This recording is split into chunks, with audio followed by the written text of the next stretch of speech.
February 13th, 2026. 22:31 local time. The Arabian Sea lies dark and still. Somewhere in that darkness, the USS Gonzalez cuts through black water at 15 knots. She's running silent. Emissions control protocol. Radar passive. Communications minimized. A 9,200-ton Arleigh Burke class destroyer, trying to become invisible in waters full of watching eyes. Her mission is classified. What we know comes from after-action reports released months later, congressional testimony, and sources who refuse to give their names. The Gonzalez was gathering intelligence 85 nautical miles south of the Iranian port of Chabahar. She was alone. She was exposed. And the Iranians knew exactly where she was. At 22:31, a Fateh-313 short-range ballistic missile struck the USS Gonzalez. I'm your host at Global Defense Analysis. What happened that night wasn't just another Iranian attack. It was proof that Iranian intelligence had penetrated American operational security. They knew where the ship would be. They knew when she'd arrive. And they planned accordingly. Over the next 46 minutes, the world witnessed both an American intelligence failure and the devastating reach of American retaliation. The compromise. To understand what went wrong, we need to understand the mission. The Gonzalez was assigned a patrol box, a specific rectangle of ocean where her sensors could intercept Iranian military communications. Fifth Fleet headquarters in Bahrain selected the location. Intelligence analysts coordinated timing with satellite passes. Everything was planned. Everything was also compromised. According to declassified assessments, Iranian intelligence obtained information about American naval movements through human sources. Likely a contractor with access to unclassified but operationally sensitive scheduling data. Not a spy in the traditional sense. Perhaps someone who didn't even understand what they were sharing. The information wasn't precise enough to target individual ships in real time, but it identified patterns, where American vessels would be, when they would arrive. The Iranians watched that patrol box for 3 weeks. They positioned a Fateh-313 battery within range. They rehearsed the engagement. They waited. On February 13th, the Gonzalez entered the box on schedule. The Iranians launched 17 minutes later. The weapon. The Fateh-313 is a solid-fuel tactical ballistic missile. Range 500 kilometers. Warhead 450 kilograms of high explosive. Accuracy, circular error probable of approximately 100 meters. That accuracy matters. 100 meters is acceptable for buildings. It's marginal for ships. A destroyer is roughly 150 meters long and 20 meters wide. Miss by 100 meters, you hit water. But the Iranians had improved their guidance. The missile that struck the Gonzalez carried an electro-optical terminal seeker, a camera system comparing real-time imagery with stored photographs of American warships. When the missile reached terminal phase, descending at Mach 4, it could recognize and track its target. American intelligence had assessed this capability as in development, not yet operational. The assessment was wrong. The attack.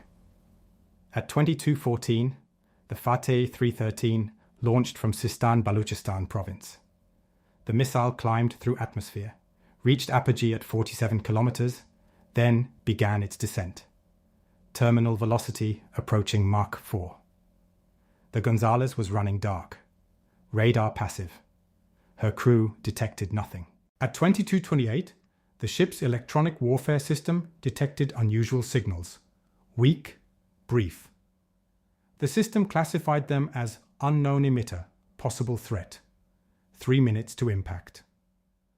Lieutenant Commander David Park, officer of the deck, faced a critical decision. Break emissions control and activate radar, revealing the ship's position, or maintain cover and hope the signal wasn't what it seemed. He chose to activate. At 22:29, the AN SPY-1D radar blazed to life. The system immediately detected the incoming missile, bearing 047, range 43 kilometers, velocity Mach 4, time to impact 87 seconds. The defense. The Gonzalez carried SM-6 missiles designed for ballistic missile defense.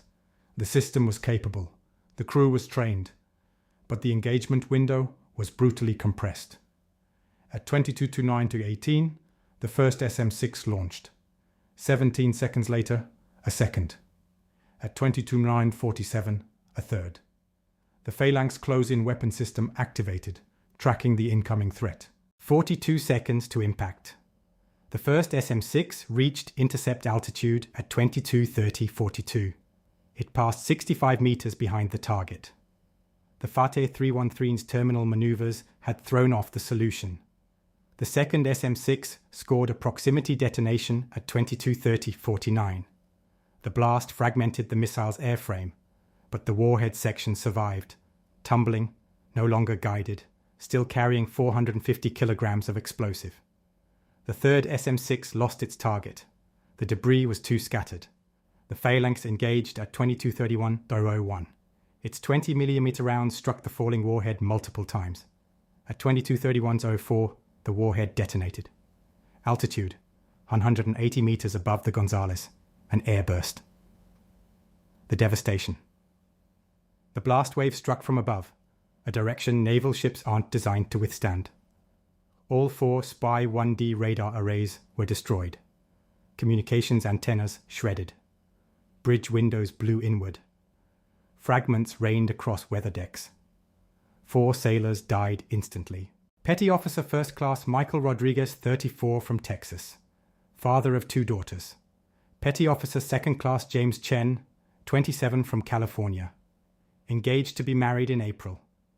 Seaman Anthony Williams, 22, from Georgia. Seaman Apprentice Marcus Thompson, 19, from Ohio. His birthday had been 6 days earlier. 19 more sailors were wounded, 5 critically. The ship's medical team began triage on the flight deck, working by battle lanterns. The Gonzalez was blind, her radar destroyed, communications offline. She couldn't see threats. She couldn't call for help. But she wasn't helpless. Captain Walsh responds. Captain Jennifer Walsh had been in the Combat Information Center when the missile struck. The compartment was below decks, protected from the blast. She was uninjured. Her ship was crippled. Her crew was dying. But her mind was clear. First order, establish backup communications. A SATCOM terminal had survived, mounted lower on the superstructure. Her technicians rigged an improvised connection. Second order, assess weapons capability. The vertical launch system was undamaged.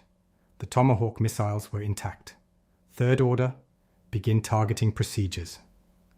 At 22:38, Captain Walsh contacted 5th Fleet headquarters. Her report was grim.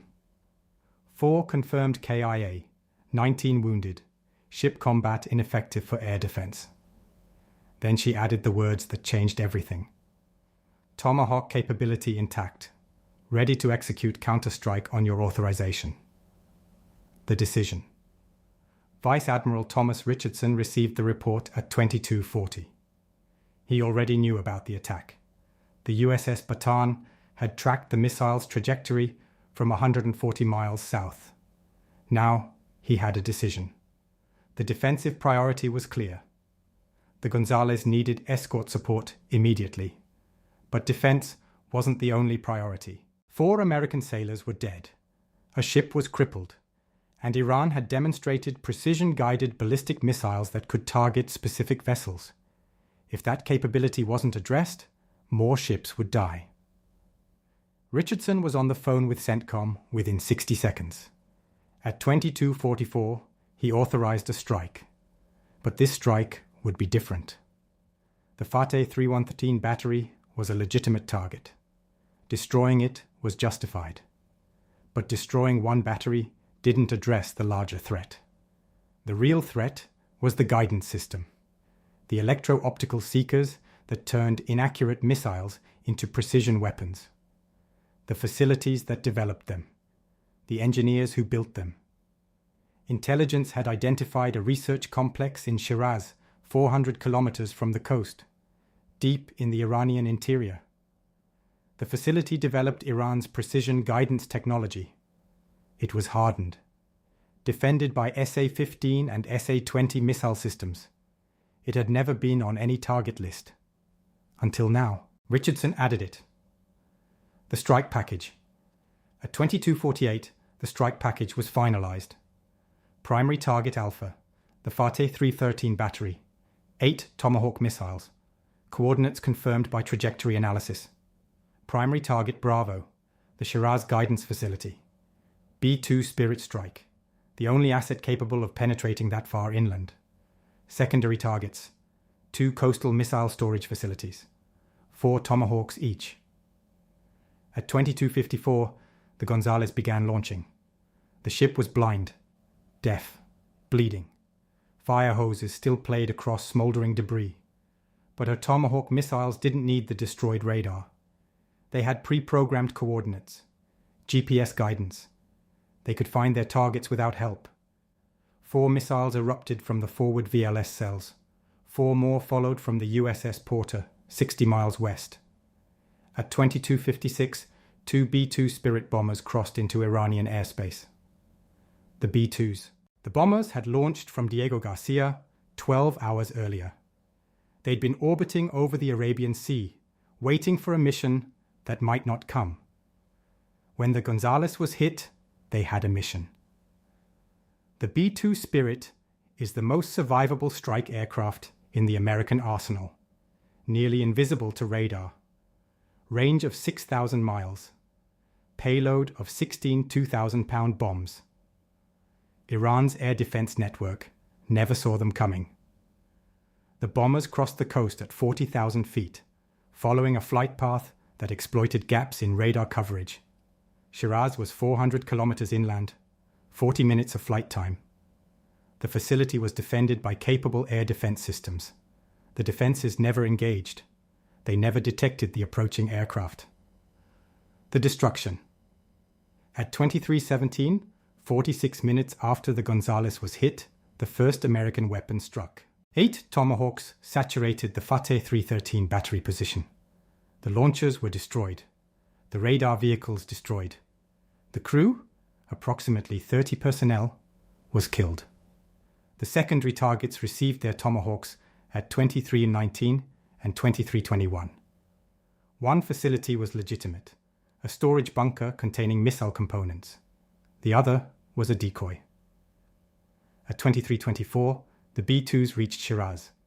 The bombers climbed to optimal release altitude, 40,000 feet. They opened their weapons bays. 32 bombs fell toward the research complex.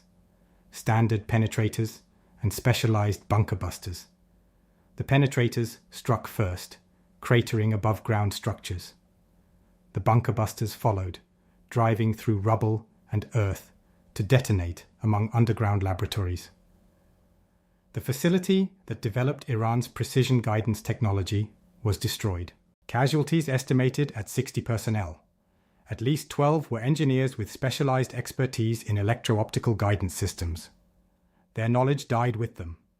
Equipment losses were replaceable. Expertise losses would take years to replace. At 23:31, the B-2s exited Iranian airspace, 35 minutes over hostile territory, never detected. The aftermath.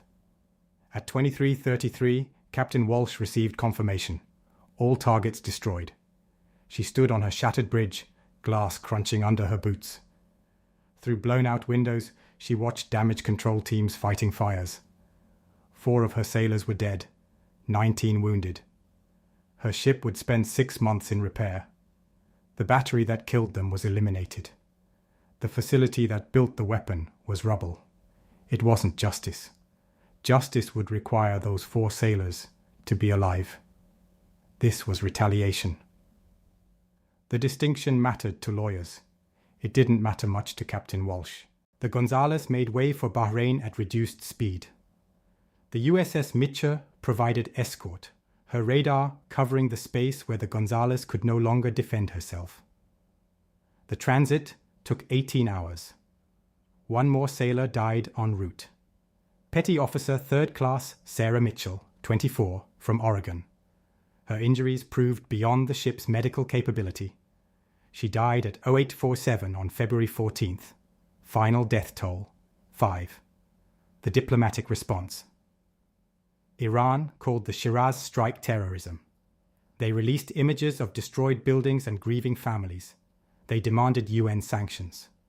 The United States responded with intelligence evidence linking the facility to military guidance systems. Contracts, photographs, technical documentation. Pentagon briefers were thorough and devastating. European allies questioned proportionality. Russia and China demanded UN action. No resolution passed. No sanctions imposed. But something had changed. The message. The Shiraz strike sent a message previous responses had not. America would hit not just the weapons that attacked, but the factories that built them. Not just the missiles, but the engineers. Not just the coast, but the heartland. No Iranian military facility was safe. No capability beyond American reach. Whether that message would deter future attacks or provoke them remained uncertain. What was certain? The calculus had shifted. Iran had demonstrated precision-guided ballistic missiles. America had demonstrated B-2 stealth bombers reaching deep into defended territory. Each side showed the other something new. Each demonstration raised the stakes. The cycle continues. The USS Gonzalez returned to service after 6 months. Her new crew trained differently, practicing procedures for damaged ships, for casualties, for fighting blind. The Iranians rebuilt their guidance program at a new location, deeper underground, better defended. The engineers who survived trained new engineers. The development continued. The cycle continued. Attack, response, adaptation, escalation. 46 minutes from impact to retaliation. That's how long it took to go from dead sailors to bombs falling 400 kilometers from the sea. That speed, that reach, that precision, it defines modern American military power, and it defines the conflict in the Persian Gulf. 5 sailors died on the Gonzalez. Their names are engraved on a memorial at Norfolk Naval Station. 60 Iranians died at Shiraz. Their names are unknown. Their work continues. The Persian Gulf remains contested water. American ships still patrol. Iranian missiles still threaten. The next confrontation is not a question of if, but when. The cycle continues. Stay informed, stay vigilant. I'll see you in the next one.